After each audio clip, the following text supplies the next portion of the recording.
Oh, hi everyone. So this is going to be the first in a series that I've been thinking of creating for a while. I'm going to call it Au-nalysis, and it's going to be talking about and discussing different issues about autism and neurodiversity and things affecting the autistic community in general. Maybe it'll evolve into some kind of podcast in the future, I don't know, but after months of kind of stalling, I've decided to make my first video on Autistics Speaking Day. So this is the debut of Au-nalysis, where I'll be discussing Autistics Speaking Day. Autistics Speaking Day, created in the year 2010. Autistics Speaking Day is having its 9th anniversary as an important day where autistics speak out about any number of issues, primarily on social media and the internet. So, this might seem random, might seem frivolous, but it's actually very important, and in this first video in a series on Au-nalysis, we'll discuss why. In 2010, there was a campaign known as Communication Shutdown. Yet another campaign by non-autistic people designed to simulate what they believe to be the autistic experience, but, as usual, missing the mark.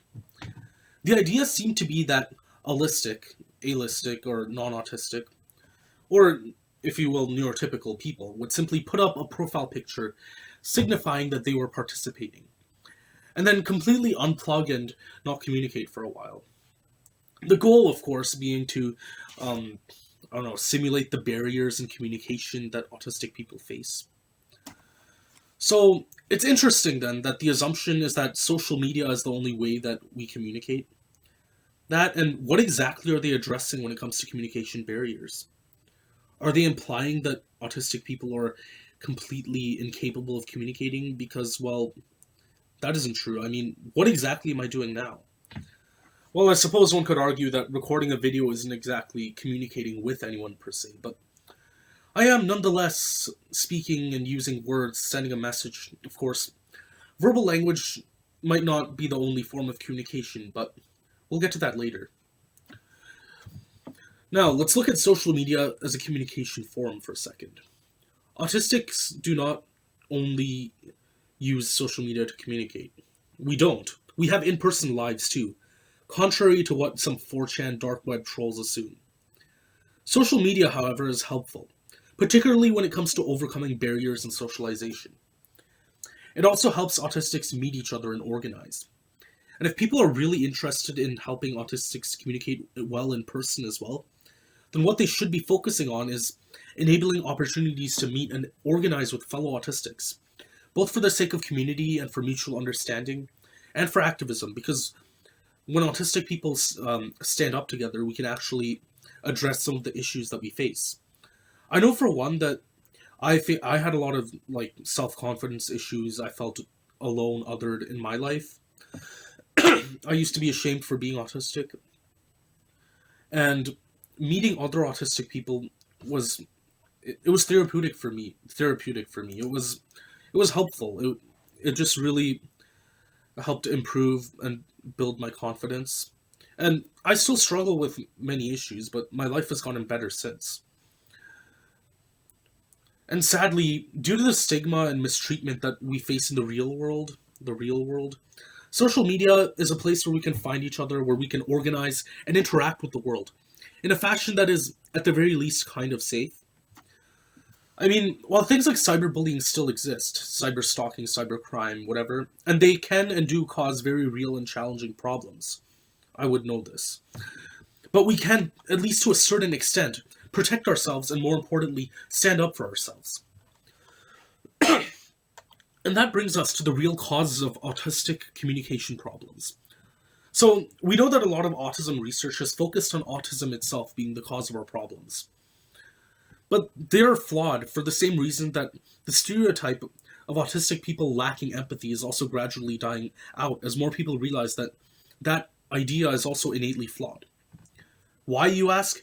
Because, for one, it assumes that neurotypicals are perfect when it comes to communication. And, as any autistic will tell you, nuh-uh. In fact, most of us would outright laugh at the absurdity of such a claim. In fact, if you go into any autistic-run group, You'll see reverse rants about autistic people, us, who have to deal with what we term anti or neurotypical nonsense. Now, this is not meant to turn autistics and neurotypicals against one another, not at all.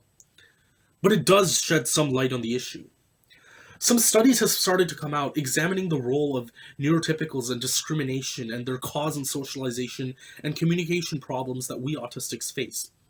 Problems that, in the past, were solely and wholly placed on we, the autistic. For we are different, therefore we are broken. If you can't understand me, there must be something wrong with me. But maybe not so much. Because what more and more studies that are concluding about autistic barriers to inclusion and to communication, they're saying more often than not nowadays that we are not responsible. More so, non-autistic people and thin-sliced judgments are key in what is responsible for autistic barriers to communication. So, if communication shutdown, if this initiative was really meant to be an effective campaign to mirror the communication challenges that autistic people face, the challenges that I face as an autistic person when it comes to communicating with others, it would go a little like this. Step 1. You want to participate and you want to know what it feels like to be autistic and to struggle with communicating with people. The first thing would be to have a profile picture and some sort of insignia that says we're participating in a communication shutdown. This part stays the same, except that you also would have to wear something that signifies that you're participating in this effort. And that part falls on whoever wants to be a participant. The rest, however, falls entirely on the non-participants, okay? So here's how it works. When you see somebody wearing this symbol, saying that they're participating in this awareness campaign, you are no longer to regard them as an individual person with thoughts and feelings. You're to see them as weirdos, freaks, some sort of illness, pathology, or whatever. Then, every attempt they make to communicate is gaslit, is taken out of context or proportion, or deliberately and dishonestly strawmanned.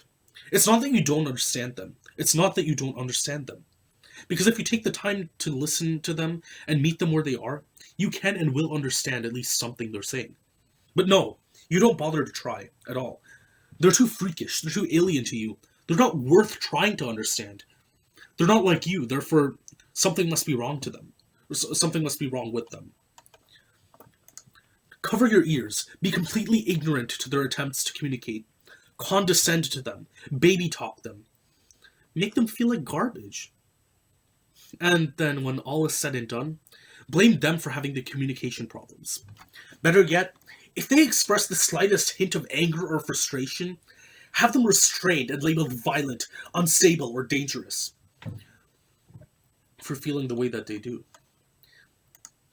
If you want to kick things even further up a notch, should an insignia wearer use their hands to express themselves,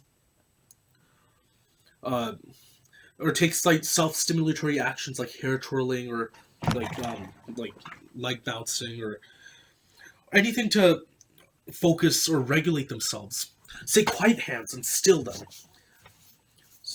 Just stop them from doing it. Make them be perfectly still when they're communicating and interacting with people, even if it feels unnatural to them. If they succeed at doing this, give them a Skittles. Now, should they vocalize or protest any of these actions, tell them they're too high-functioning to have an opinion. If they rely on any sort of cues that don't involve direct verbal speech, including body language or non-verbal social cues, do the opposite. Imply that they're too incompetent to have any sort of agency at all.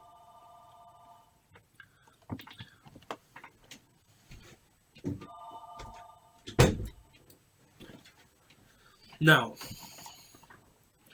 if these suggestions sound ridiculous, or even outright horrifying, then I have news for you. These are things that autistic people face every day. I'm not kidding. These things happen. In fact, I do not personally know a single autistic who has not faced some sort of emotional and or physical trauma.